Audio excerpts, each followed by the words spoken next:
जय श्री कृष्ण। आज मैं अपने सभी श्रोताओं को थैंक यू कहना चाहूँगी जो मुझे सुनते हैं, मुझे गाइड भी करते हैं, मुझे बताते हैं, टॉपिक बताते हैं कि इस विषय पे बोलिए और कभी करेक्ट भी करते हैं। तो उन सभी को दिल से थैंक यू।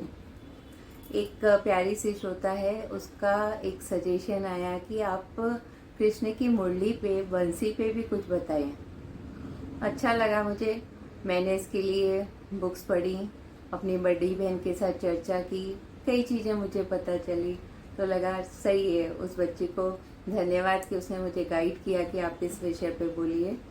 क्योंकि कृष्ण के पास 3 प्रकार की बंसी थी, तो वो मुझे नहीं पता था पहले।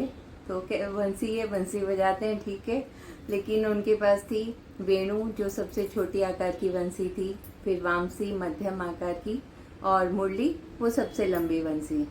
और इन सब के ऊपर ही भगवान का नाम भी रखा है, वेणुगोपाल, बंसीधर, मुरलीधर, बंसीलाल। तो ये आज पता चला, तो अच्छा है, पढ़ने को मिलता है, समझने को मिलता है। तो जब कृष्ण बंसी बजाते हैं तो सब सम्मोहित हो जाते हैं। गोपियाँ दौड़ी चली आती हैं, अपना सुध बुध खो देती हैं।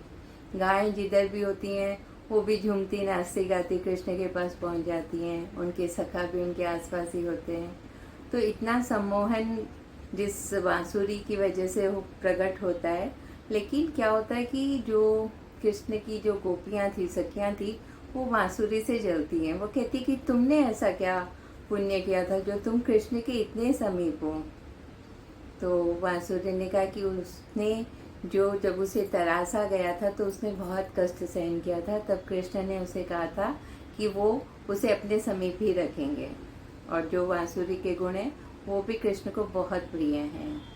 बांसुरी जब हम देखते हैं कि वो अंदर से खोखली होती है, खोखली है यानी उसमें कोई भी गांठ नहीं है। ऐसे ही हमारे जीवन में, हमारे रिश्तों में, अपनों के साथ हमें कोई भी गांठ नहीं रखनी है। पूर्ण समर्पण, खालीपन, तो ये गुण भगवान कृष्ण को बहुत प्रिय हैं। दूसरे, बांसुरी को जब तक आप नहीं बजाओगे वो नहीं बजती है। जब तक आपको किसी भी विषय पे बोलने नहीं कहा जाए या फिर कोई आपसे सलाह मांगे तो ही आपको सलाह देनी है। इसके पहले बिना मतलब नहीं बोलना है। और तीसरा और सबसे इम्पॉर्टेंट गुण है बांसुरी का कि वो मीठा बोलती, जब भी बोलती है मीठा बोलती है।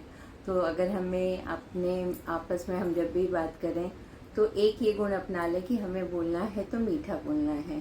कहते हैं ना कि मीठा बोलने में तो कोई खर्चा नहीं होता है, तो उसमें क्यों हम अपना कंजूसी दिखाएं। मीठा बोलिए और लोगों को अपना बना के रखिए। तो ये सारे गुण बांसुरी के हैं, तो कृष्ण उससे अपने पास ही रखते, समीप ही रखते हैं।